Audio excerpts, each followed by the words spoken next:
things that happen they were in love. Do that happen if you're in love, Lily Bell? Then knows you're flighty. We might as well go, Titus. She's going to be unpleasant again. Now, surely, Mother, you're not going to allow us to depart from an atmosphere of bitterness. 50 windows, 50 doors, and 50 dirty senators. She's determined to take the wrong attitude. Time will take care of this. Come, Samuel. I'll send more of her clothes down later, Doctor. We could have had those under the circumstances. Well, Sunday is Visitor's Day, if you'd care to bring them down then. My sister's returning to Paris next week, but we'll make arrangements. Good night, Mother.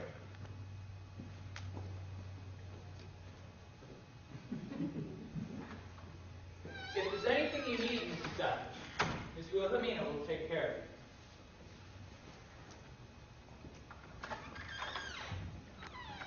We have a lovely garden out there. You'll be able to see it in the morning.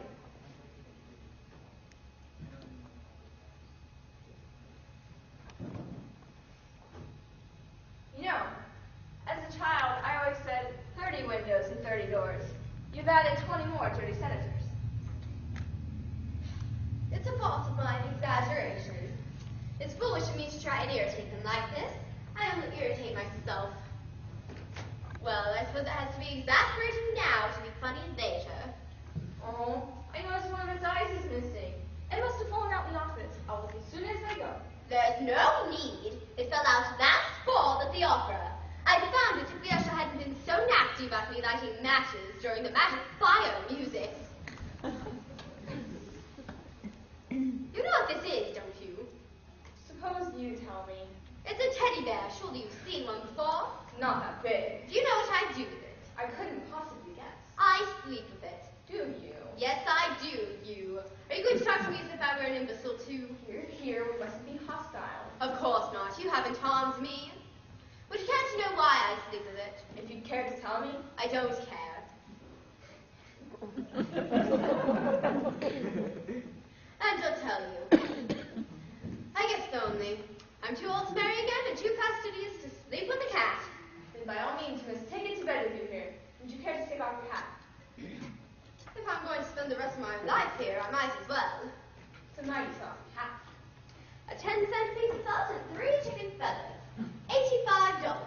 Why your economy should be expensive, I don't know. It takes some imagination. And the blood of pirates. But I wanted it. I wanted a hat like this since I was 16. For all the good it does me now. Well, maybe you can find some use for it. I'm not at all sure for what. Oh, you'd better keep it. You might need it. Dear, dear, my hair looks like the Magdalene coconut. Oh, I don't think so. It's a heavenly color. You should have seen it last year. It was bright red. Then, just to be different, I dyed it black, with a white streak in the middle. Oh, it's nothing so much as a skull. Then finally, I just gave up and tinted it blue. It goes with everything. Well, the room is blue. It'll certainly go with that. Did you bring a suitcase? My daughter did. I wasn't consulted. I'll go get it and take you up. You'll be able to explore your surroundings tomorrow. You can wait here. Alone? Of course. No handcuffs? We have an honor system.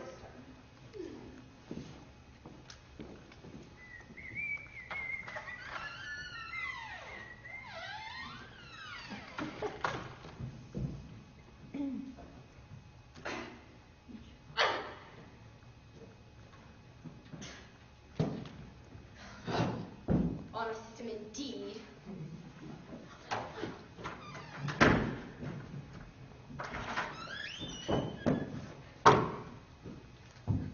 Hello.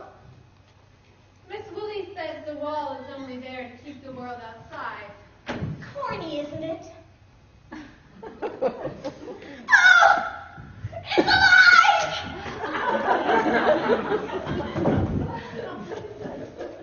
Now, Fairy, you must not frighten yourself. The poor thing's quite harmless. It won't bite, it won't shed, lay eggs or bark. It couldn't be less trouble. Well, in that case, any friend of yours is a friend of mine. be Mrs. Savage. I'm Florence Williams. How do you do? We've been waiting for you all afternoon. May I introduce Sarah May? Say you love me. Oh. But we just met, my dear. You don't have to mean it. I feel wonderful when people say they love me. Well, I'm sure everybody loves you. You see, I told you she wouldn't be spoiled. Welcome to the cloisters. Private best by government test. Thank you.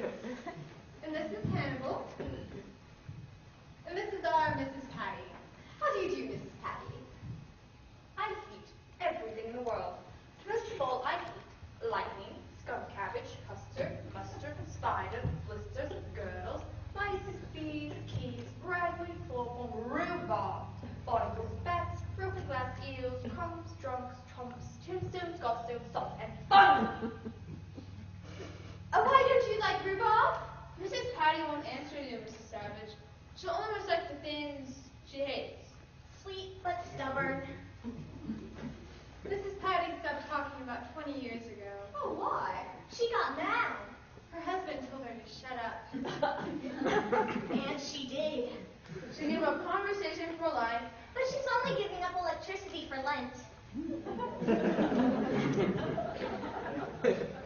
Well, you're a woman of wisdom, Mrs. Patty. There's only one thing wiser than saying very little, and that's saying nothing at all. Would you like to hold it?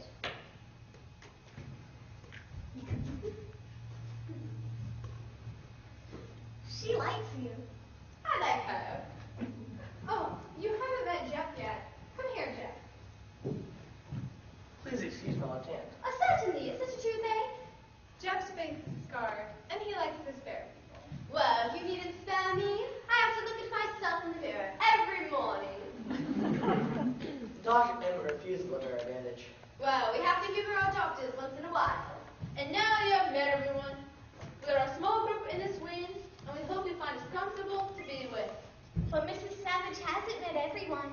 She hasn't met the Holy Terror. Of course. How stupid of me. Where is he, Florence? Oh, he was here a few moments ago. Oh, I think he might be in the hall. I'll go see. John Thomas. John Thomas. You won't hurt her, will you? Gracious, why should I? You won't object, will you? Well, what is John Thomas? Her son. What do you think? Here? Oh, yes. He was born here. Can't. Oh, look. Asleep on the floor. My husband warned me I'd be a bad mother. Mrs. Savage, this is my son. You like children, don't you? Everyone's but my own.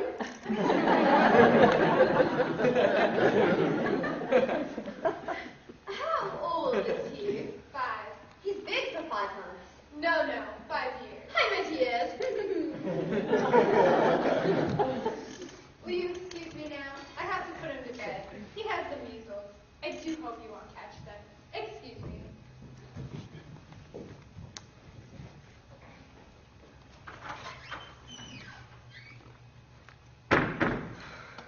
That was extremely kind of you, Mrs. Savage, not to notice anything wrong. There wasn't time to explain, but you are like lightning. Poor Florence isn't well. We pretend for her sake. We hope you will too. Oh, of course I will. I think we should understand right away, Mrs. Savage, that except for Florence, the rest of us are free to leave here whenever we want to. But we don't go, because there's no better place to go. You're a very lucky woman to be accepted here, Mrs. Savage, if I do say so myself. And I do. Oh, do be quiet. Oh, tyrant. Oh, what is that? That rude noise is a signal for us to go up to our rooms. Well, good night. I didn't hear you. We don't say that around here. It means no more.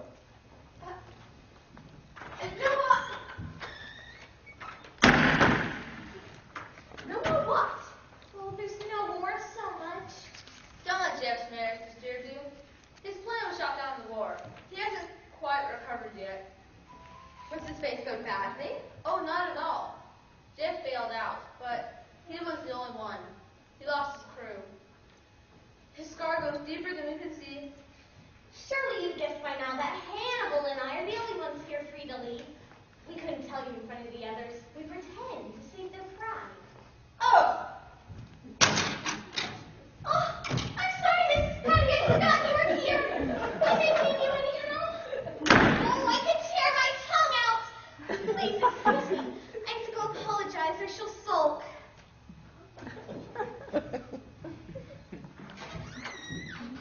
Barry has nicked a bit for saying the wrong thing.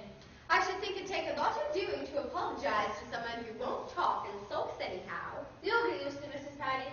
Just treat her like a clock. Look at her and see how the day goes by. But don't expect an answer. She's happy at her easel.